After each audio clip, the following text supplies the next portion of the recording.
Déjà, on était un couple libéré, c'est-à-dire que... C'est-à-dire libéré. Un couple libre, c'est-à-dire que... en fait, on allait, on allait en club échangiste. D'accord, club libertin. Oui, c'est ça. Ok. Et les deux étaient 100% alignés avec ça? Alors, Ou l'un disait, bon, puisque l'autre veut, je le fais, mais... Ça s'est fait progressivement. C'est-à-dire que la première fois qu'il m'a proposé ça, c'était aux États-Unis. Ah, c'est lui qui a proposé? Oui. D'accord.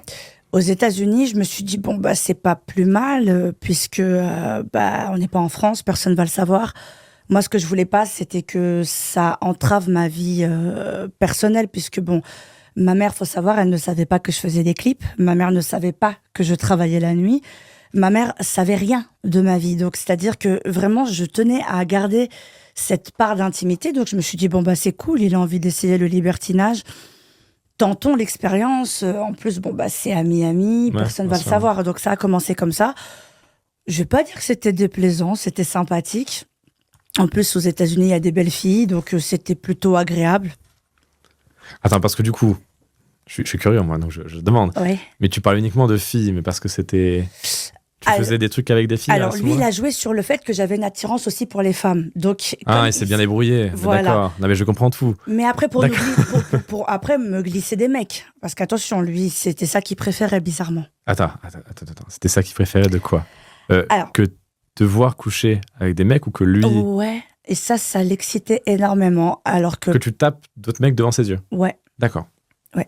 Alors que moi, personnellement, je préférais de base fréquenter d'autres couples. C'est-à-dire que des gens qui ont la même situation que nous. Des gens qui sont mariés et qui sont dans la même optique que nous. Parce que généralement, quand tu vas dans des milieux comme ça, c'est un one-shot. C'est pas pour aller se faire des amis ou pour ensuite continuer à les fréquenter. Parce que ça met un peu des ambiances bizarres dans le couple après. Oui. Tu vois? Tu parles à qui, tu machin, je voilà. comprends, ouais. Donc, si tu veux, le problème, c'est que les hommes, tu leur tolères ça. Après, ils veulent ça. Après, ils veulent ça. Quelle saleté les hommes. Quelle saleté les hommes. Pourquoi? Parce que lui, ça lui suffisait jamais. C'est-à-dire que moi, j'accepte qu'on le fasse une fois de temps en temps, mais lui, c'était venu le quotidien. Il faut y aller tous les week-ends. Et puis tous les week-ends, carrément. D'accord. Oui, surtout que sur la Côte d'Azur, il y a des clubs sympathiques. Ok, genre? À Mougins, où nous sommes, il y a des clubs sympathiques. Et du coup, c'est fatigant. Pourquoi? Parce que moi, comme je m'étais mariée, j'avais envie de ralentir sur ça, si tu veux. Pourquoi? Parce que lui, il m'a connue comme ça. On n'était pas encore mariés. Mais quand on s'est mariés, j'avais envie d'avoir une vie plus rangée. Ouais. Et j'ai l'impression que les hommes, quand tu leur donnes un petit peu, après, ils en veulent toujours plus. Et puis, tu peux pas leur dire, non, en fait, stop, j'ai envie de ralentir. En plus, lui, il avait déjà des enfants. Donc, ça veut dire que des fois, il fallait s'occuper en plus de ses enfants. Qui n'étaient pas les tiens, du coup. Qui ne sont pas les miens, voilà, parce que moi, j'en ai pas.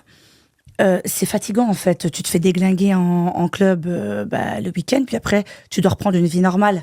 C'est dur. Non, mais c'est pas facile. Oui, le changement est un petit peu brutal. Voilà.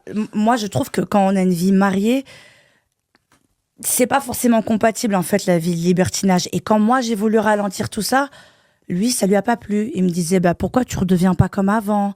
Je t'ai connue, t'étais plus marrante. Enfin, tu vois, des petites choses comme ça. Alors, c'est lui qui a voulu te retirer de ce milieu-là, aussi. Quand même... Alors, il a voulu me retirer des milieux du clip, du striptease, tout ça, parce que j'étais exposée avec d'autres hommes. Ah, d'accord. Exposée, c'est le côté public, en fait. Voilà. D'accord. Et je pense le côté qu'il n'avait pas le contrôle de la situation. Oui. Tandis que quand on va en club libertin, c'est lui qui contrôle. C'est lui qui décide quel mec te... Voilà. D'accord. Ah oui, ça, oui. D'accord. C'est spécial comme fantasme. Donc, on aurait pu bien s'entendre, mais le problème, c'est que comme moi, j'avais un petit peu ralenti à ce niveau-là, lui, je comprenais pas, il draguait des filles dans mon dos, les copines de mes copines, ça s'est vite su, j'ai eu rapidement honte, en fait, si tu veux. Et puis c'est surtout qu'après, il a ramené une femme chez nous, dans notre maison, et oui, une femme qui me connaît en plus. Alors, raconte-moi, je vais juste prévenir celle d'après pour qu'on aura un peu de retard, parce que moi ça m'intéresse beaucoup, mais je veux que tu me racontes ça, là. C'est-à-dire Alors, c'est-à-dire qu'en fait, tu connais l'expression des hommes qui te trompent avec des femmes qui sont fans de toi? Fan de toi? Ouais, la fille, elle me connaissait, elle était fan de moi. Quand elle me voyait sur Paris, oh, j'aime trop, t'es trop belle, t'es trop bien faite, ton cul, il est trop beau. Ok. Et elle s'est retrouvée chez moi avec mon mari. Dans ton lit? Et dans mon jacuzzi. Avec mon maillot de bain. Ah oui. D'accord. D'accord. Voilà. Déjà que je fais deux choses en même temps, mais la nouvelle en plus, c'est d'accord. Oui. Donc la meuf était fan de toi, ça commence sur du libertinage et un coup t'apprends où tu rentres, comment ça se passe? Alors avec elle, il n'y a jamais eu de libertinage. Hein. Elle, c'était une fille qui travaillait à Paris, qui faisait hôtesse en boîte de nuit, donc on se connaissait du milieu de la nuit. Personnellement, il n'y a jamais rien eu avec elle et j'ai été même très surprise quand elle m'a envoyé les conversations qu'elle a eues avec lui. C'est clairement lui qui lui faisait du rentre-dedans et qui la harcelait. Hein. Oui, donc tu vois, donc bon. Mais elle aurait quand même pu venir, elle me connaît, me demander, c'est fini avec... J'ai failli dire son prénom. Oui, non. C'est fini avec ton mari. Je vais me prendre un copyright strike là. C'est fini. Encore un courrier d'avocat. C'est fini avec ton mari ou pas? Parce que je vois qu'il est grave sur mes côtes. Non, elle m'a pas prévenu, rien du tout. Donc bon, elle a atterri chez moi avec mon maillot de bain, dans mon jacuzzi. Ça, c'était pour moi le truc de trop parce que je me suis dit, si j'accepte ça, oui, c'est porte la ouverte, porte ouverte à tout. En fait, là, le manque de respect, il est ultime. Et lui, il me disait, non, elle est juste venue à la maison, il s'est rien passé avec elle. T'inquiète pas. Je lui dis, écoute, je veux rien savoir, c'est déjà trop. Fini. Du coup, là, c'est à ce moment-là où tu dis terminé. Voilà. À partir de là, je lui ai dit, laisse-moi le temps de respirer. Je veux plus te voir pour le moment. Donc, ce qui est une traduction féminine pour c'est fini.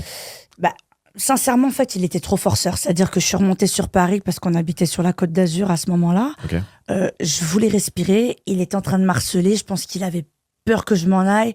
Oui, aversion à la perte. Je suis en train de faire le contrôle. Voilà. Et au final, quand je voyais qu'il comprenait rien et qu'il s'enfonçait plus qu'autre chose parce qu'il perdait le contrôle de la situation... là, j'ai demandé le divorce. Mon avocate est rentrée en contact avec le sien et je l'ai pas prévenu. Et ça lui a pas plu. Il a dit, comment ça, tu veux divorcer un mariage où j'ai mis 60 000 €? Pas le sujet, mais ouais, d'accord. Bon, je lui ai dit, écoute, peu importe, moi je suis pas épanouie, ça ne me va pas, donc c'est soit on divorce d'un commun d'accord, ou soit ça partira. Et il m'a dit, c'est la guerre. Là, tu as déclaré la guerre. Et je peux te dire que je l'ai vraiment vu, la guerre. C'est ce que tu m'as dit en off juste avant. Tu m'as sorti une phrase, je te laisse la répéter si tu t'en souviens. C'était par rapport à la durée de ton divorce, par rapport à celle de ton mariage. Alors, ça a été le divorce le pire de France, je pense. Pourquoi? Parce que je suis quand même restée mariée 2 ans. Mon divorce a duré plus longtemps que mon mariage. Je rigole, parce que c'est atypique. Et ouais, mon mariage, il a duré 2 piges. Mon divorce, il a duré pratiquement 5 ans. 5 ans. C'est long, c'est long, 5 ans. 5 ans. En plus, en frais d'avocat, en charge mentale.